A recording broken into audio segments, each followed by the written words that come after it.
recording this at 8 a.m. on Friday, I think it is, before any postseason games have been played. Just to let you guys know that. It's not going to upload until after some have been played, but none of them played yet, so I haven't seen anything. Just a disclaimer, but let's get into the video. Alright, so the first matchup we will be taking a look at is going to be Phillies-Cardinals. This will probably be the easiest one in my opinion. The Phillies have the worst defense of all 12 teams in the playoffs with a negative 71 DRS, I think. DRS, which is defensive runs saved. I would take the Phillies offense over the Cardinals, but that defense is just too historically bad, and their pitching staff is not good enough. I mean, they have Zach Wheeler, Aaron Nola, and Ranger Suarez as their top three pitchers, which are really good. And they could go deep in the playoffs, maybe. But their pitchers need to have the games of their lives, and pitching to contact isn't really a good thing with this defense. Whereas the Cardinals have Miles McCullough, Jose Quintana, and Jack Flaherty, and a much better bullpen, in my opinion. But I'm going to give this one to the Cardinals, which would have the Cardinals facing the Braves in round 2. Next matchup, we got Mets versus Padres. Alright, how are we going to do this? Alright, so first of all, let's go starters. Padres will have Yu Darvish, Blake Snell, and Joe Musgrove, which will probably be starting games 1, 2, 3. Key relievers in the bullpen are Josh Hader, Tim Hill, Luis Garcia, and Robert Suarez. Hader has, if you haven't been watching baseball, Hader's absolutely sucked this year. The guy blew like 10 saves in a row, maybe more. But the starters on the Padres have been amazing this past month. The Mets pitching staff, you have Jacob deGrom, Max Scherzer, and Chris Bassett, which have not been good in the last month at all. Relievers are Edwin Diaz, Seth Lugo, and Adam Ottavino. So in a head-to-head matchup against the Mets and the Padres pitching-wise, I would give it to the Padres pitching staff just on the way the Mets have been playing lately. Defensive-wise, okay, so I did find something, and if I'm reading this right, the Mets had a negative 20 DRS, which is really freaking bad. Let me see if I can find the Padres. Yes, I did find something. Whereas the Padres have a 24 DRS, so a plus 24, which is a lot better than negative 20. For those of you that don't know math, that is a lot better. Ha-Sung Kim had a plus 10 DRS himself, which is amazing at shortstop. So defensively wise, the Padres are a lot better. Offense wise, I mean, if Soto plays up to who he can be, Machado plays great, Josh Bell plays great, Jorge Alfaro. I think if the Padres have a great offensive week, they can win this series. And it's a what if, but it's a risk I'm willing to take, and I'm going to be giving this series to the Padres. Which will have, for round 2 of the National League, we would have Braves-Cardinals and Dodgers-Padres. Just in case I didn't put it like a little display or something on this. But I'm moving on to the AL. We have Guardians versus Rays. So the Guardians, their top starters are Shane Bieber, Tristan McKenzie, and Cal Quantrill. Key reliever is Emmanuel Clase, who leads the league in saves with 42, I think. And the Rays have Shane McClanahan, Tyler Glasnow, who's coming off Tommy John, I believe, and Drew Rasmussen. The key relievers, Peter Fairbanks, if you play MLB The Show, you probably know him as Peter Unfairbanks. But MLB ranks the Rays rank 4th in ERA with 3.36. The Guardians they're tied for 5th with a 3.46. So 3.36, 3.46. Guardians rank 5th in WHIP and ERA plus, and the Rays rank 4th in WHIP and 6th in the ERA plus. So I would probably give it to the Rays for pitching staff. Shane McClanahan was a Cy Young candidate not that long ago.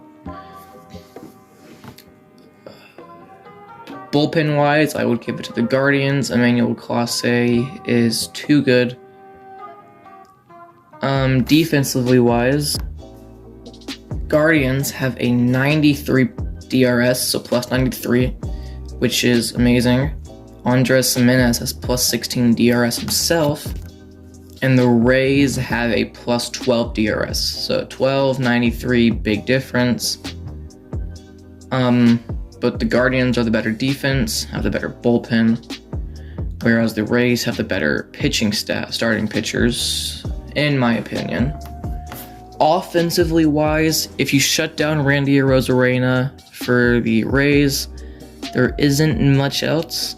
I mean, there's nothing else, but you have Isaac Paredes at first base, Jose Siri, who is a solid hitter, but is more so used as a pinch runner and a very good defensive outfielder.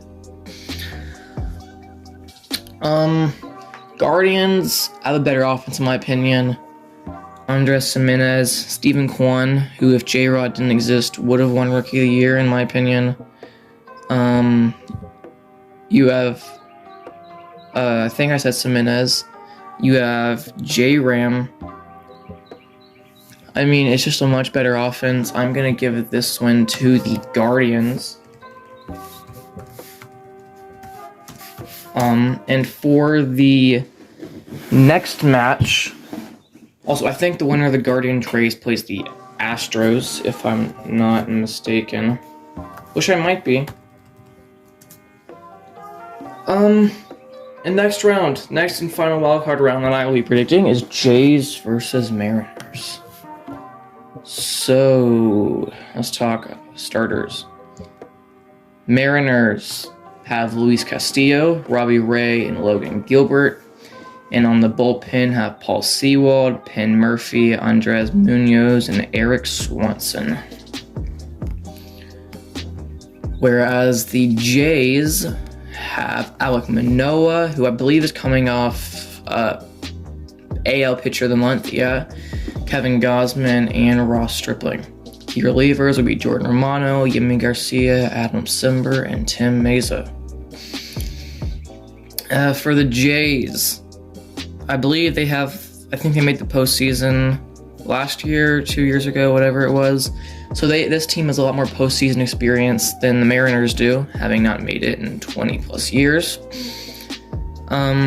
So the Jays rank 15th in ERA as a team with a 3.87, whereas the Mariners rank 8th in ERA with a 3.59. They are tied for 7th in WHIP, which is walks and hits per inning pitched, with 1.19, whereas the Jays are 11th with a 1.24. So, statistically wise, the Mariners are the better pitching staff, but just based off experience and the caliber of the players, I think the Blue Jays are a better pitching staff. Maybe that's a hot take, I don't know.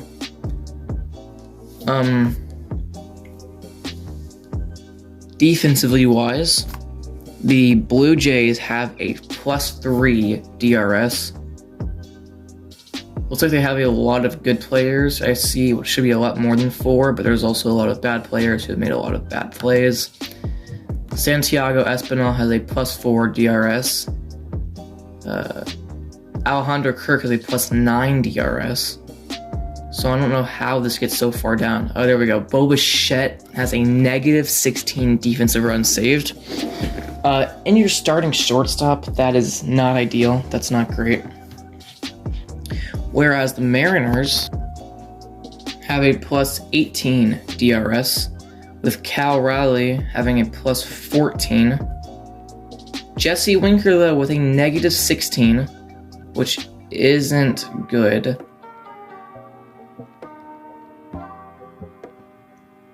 Dylan Moore with a -5, and JP Crawford with a -3, but enough players that are high enough to give them an +18 total DRS. So I believe that makes the Mariners better. I think the Jays had a 3. Might be wrong what I just said. Offensively wise, I think the Jays are better. I know that the Mariners have the Rookie of the Year J-Rod. They have Jesse Winker. I think Eugenio Suarez, whoever that third baseman was, they picked up from the Reds in free agency, along with Jesse Winker, Ty France. I just think the Jays are better. I mean, you have Vlad, you have Bo Bichette, you have George Springer, you have Teoscar Hernandez, you have Alejandro Kirk, you have Matt Chapman. Just off the top of my head, I'm going to give this one to the Blue Jays. So in case I don't have a scoreboard or something, or prediction board on the screen right now, which I'm sure I will, matchup should be for round 2, Braves versus Cardinals, Dodgers versus Padres, Guardians versus Astros, and Blue Jays versus Yankees. Alright, first round, we have Braves Cardinals. The Braves I'm not going to go over DRS again now, we're trying to go over offense and pitching. The Braves, according to MLB, are the 3rd ranked pitching team of all 12 postseason teams, with Max Fried, Kyle Wright, and Spencer Strider leading the top row of the rotation. I mean, and you still have Charlie Morton and Jake Odorizzi, with Ian Anderson maybe on the bottom of it. Key relievers would be Kenley Jansen, who is 2nd in the league with saves with 41. Raisel Iglesias, who is a setup, AJ Minter, Colin McHugh, Dylan Lee, and Colin McHugh, who have all been amazing. And for the Cardinals pitching staff, which I went over earlier, I'll go over again. I think I went over earlier. Miles Mikolas, Jose Quintana, and Jack Flaherty. I just think the Braves the better pitching staff. Offensively wise, I also think that. I think they had 8 or 9 players hit more than 15 home runs, which is insane. Have Acuna back from last year, which they didn't have on their postseason run. They have Marcell Ozuna this year. Catcher is loaded for the Braves. I think I'm going to give this to the Braves. I'm going to try to make these fast now. Video is kind of getting long, but Braves. I'm giving this to the Braves, which puts the Braves in the NLCS with either the Dodgers or the Padres. Alright, so on the season series, I think that the Dodgers absolutely own the Padres. I'm not exactly sure. I'm pretty sure that's what happened. Pitching-wise, it's definitely one of the Dodgers. Even without Walker Buehler, they are still amazing. If they had Walker Buehler, they'd be my World Series favorites. I say a lot. But yes, offensively wise as well, the Dodgers are just much better. Freddie Freeman, who almost won the batting title. You have Trey Turner, who they both led the league in hits, by the way, with 199 and 194, I believe. Justin Turner, Max Muncy. I mean, you just have so many great players on that team. It's insane. I mean, it just makes no sense how that team didn't break the single season win record. But yeah, I'm going to give this one to the Dodgers. I think that should have been an obvious one. But that puts Braves v. Dodgers in the NLCS for a rematch. We'll get to that in a second. But first we have Guardians versus Astros. Once again, so I'm trying to make this fast. I don't think the Guardians stand a chance against the Astros. I really don't. Next match up, though, we have Blue Jays versus Yanks. Let's go over to the NLCS. This might take a minute. So firstly, we have Braves versus Dodgers. Which will be, I mean, this happens every year, Braves Dodgers. You can't escape it. Wow, pitching wise. MLB ranks the Dodgers ahead of the Braves. Not sure how I feel about that. So the Dodgers have Julio Urias, Clayton Kershaw, and Tyler Anderson. How do you put that over Max Fried, who is probably going to be the runner-up in Cy Young? I mean, him and Julio Urias are probably going to be the runners-up for the Cy Young behind Sandy. So there's two guys right there, Clayton Kershaw or Spencer Strider. I mean, at Kershaw's age, give me Strider. And then you have Kyle Wright, who leads the league in wins over Tyler Anderson. Give me Kyle Wright. Bullpen-wise, the Dodgers do have a lot of great bullpen pieces. Yes, they definitely do. But I feel like the Braves have more solid wins. Especially AJ Minter, who can go long innings. He did it last year in the World Series. He's done it many times before. Pitching-wise, I'm going to give it to the Braves. Hate me if you want over that. But, moving on to the offense. Offense, I think the Dodgers have the best offense in baseball. But I think the Braves rival that. The Braves are almost equally as good offensively wise. I feel like they have more backups who are ready to do their job than the Dodgers. I don't know. Give me a drum roll. I am sending the Braves for the World Series. This is not Braves bias. This team is 1,000 teams better than last year. Hate me if you want. I'm sending the Braves to the World Series over the Dodgers. Next matchup, Astros versus Blue Jays. Okay, so now for the World Series. I think I'm gonna give it to the Astros in Game 7. 7 games, Astros win it. Either team could win this. They both deserve it. I give it to the Astros in 7 games. Let me know if you guys watched this whole video, thank you. Let me know what you guys would have changed, what you agreed on, what you disagreed on, whether you liked it or not. And thank you guys so much for watching. I will catch you all later. This is King signing off of FourOne Sports. Have a good one, guys.